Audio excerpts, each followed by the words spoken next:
Halo pelajar di seluruh Nusantara, bertemu kembali dengan Ibu Dwi Subekti. Kali ini kita masih melanjutkan pembelajaran proyek penguatan profil pelajar Pancasila pada pertemuan ke-6. Materi kita kali ini adalah terkait dengan business plan. Ketika memulai sebuah bisnis, artinya kita juga harus siap untuk menghadapi segala macam tantangan yang terjadi. Tantangan yang di sini yang dimaksudkan adalah tidak hanya sebatas pada saat kalian mencari ide saja, tetapi juga pada saat kalian menyusun strategi bisnis, menetapkan target pasar, pengelolaan biaya, sampai pada pencarian investor. Nah, berarti apa yang dimaksud dengan business plan atau rancangan bisnis? Business plan merupakan perencanaan yang harus ada ketika seseorang hendak membangun sebuah bisnis.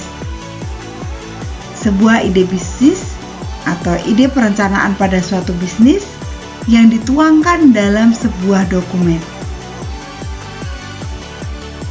Pada saat kita menyiapkan atau menyusun business plan, ada dua elemen besar yang harus kita buat. Yang pertama adalah ringkasan eksekutif dan yang kedua adalah proposal usaha. Nah, sekarang kita akan membahas dulu terkait dengan ringkasan eksekutif. Ringkasan eksekutif di sini yaitu rangkuman singkat dari suatu rencana bisnis atau dokumen yang akan disampaikan kepada berbagai pihak seperti investor, pemberi pinjaman, atau stakeholders terkait dengan suatu proyek. Berikut ini adalah komponen dari ringkasan eksekutif. Nah, yang pertama adalah terkait dengan latar belakang masalah dan peluang. Nah, di sini kalian uraikan apa yang melatar belakangi kalian memproduksi produk, barang ataupun jasa yang kalian produksi. Nah, di sini kalian tuliskan sedetail-detailnya apa yang melatar belakanginya. Tentu ini tidak lepas dari proses design thinking yang dulu pernah kita bahas, ya. Jadi apa yang menjadi latar belakang masalah. Kemudian di situ juga kalian tuliskan peluangnya. Sebagai contoh dulu dalam design thinking adalah ketika empathize, kalian melihat permasalahan-permasalahan yang ada di lingkungan sekitar kalian. Kemudian permasalahan-permasalahan itu justru kemudian memunculkan ide kalian, ya.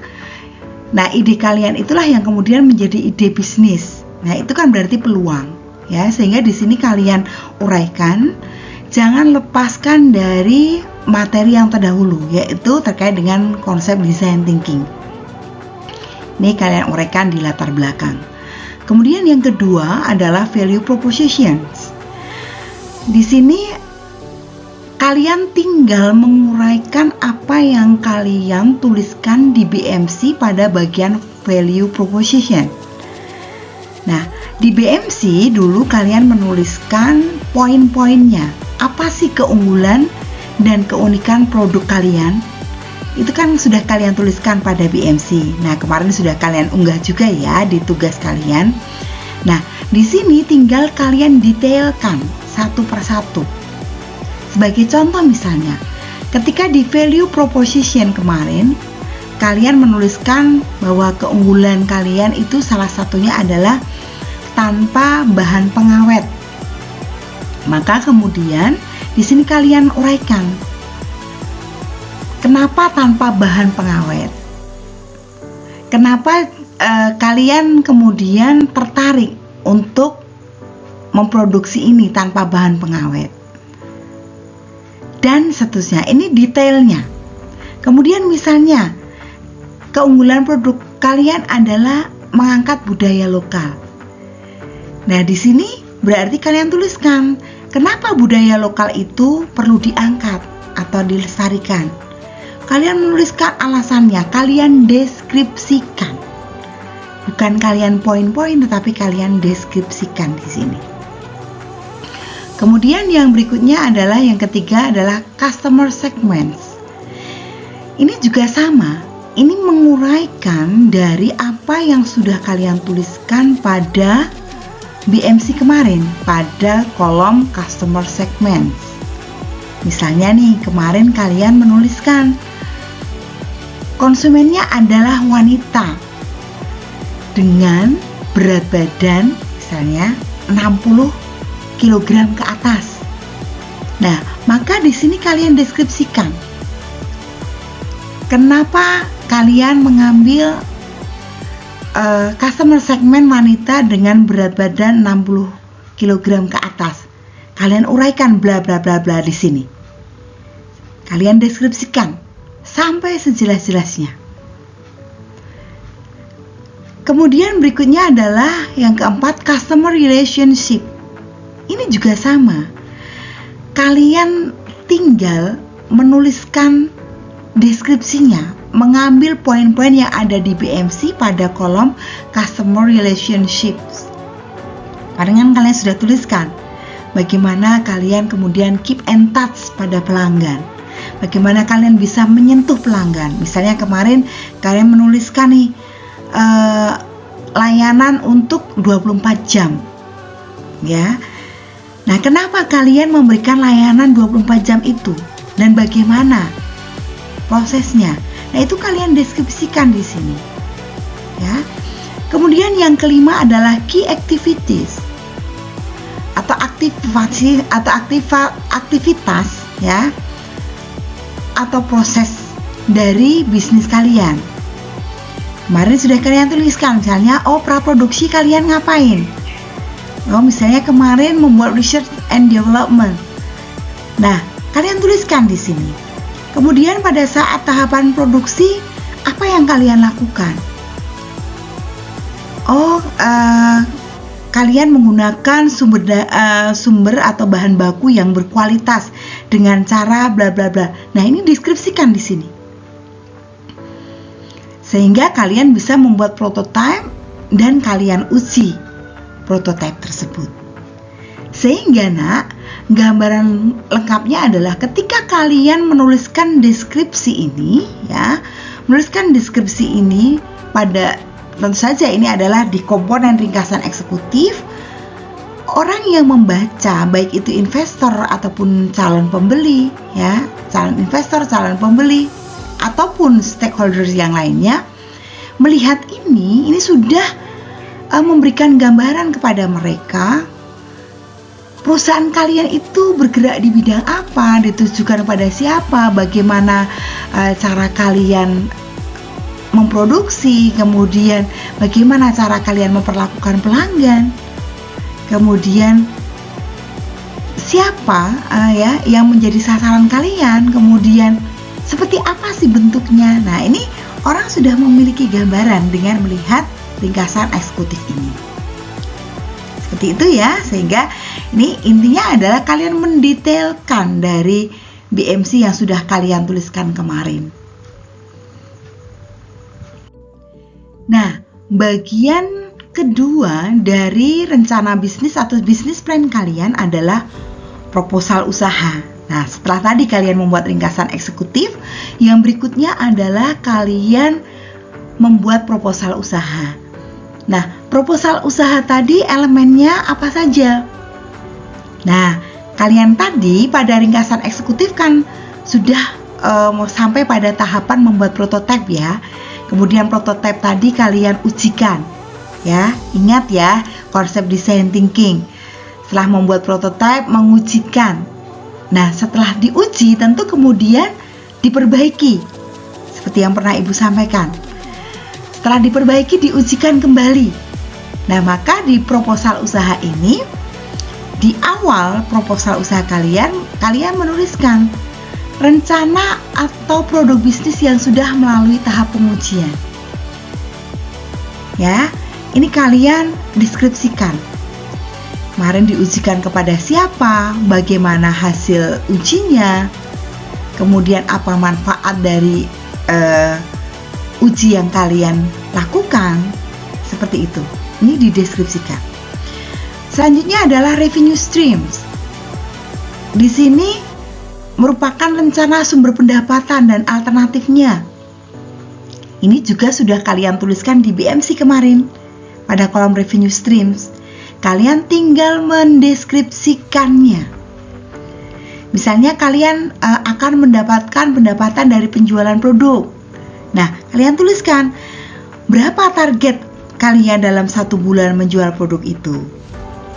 Nah, dari target penjualan itu berapa nominal rupiah yang akan kalian dapatkan. Ini tentu saja kemarin yang kalian tuliskan di BMC ya. Kemudian misalnya di rencana kemarin di BMC kalian menuliskan revenue streams-nya selain penjualan produk adalah kalian mendapatkan bonus dari produk yang kalian pakai ya, karena misalnya kalian memiliki usaha salon, kalian memakai sampo merek tertentu.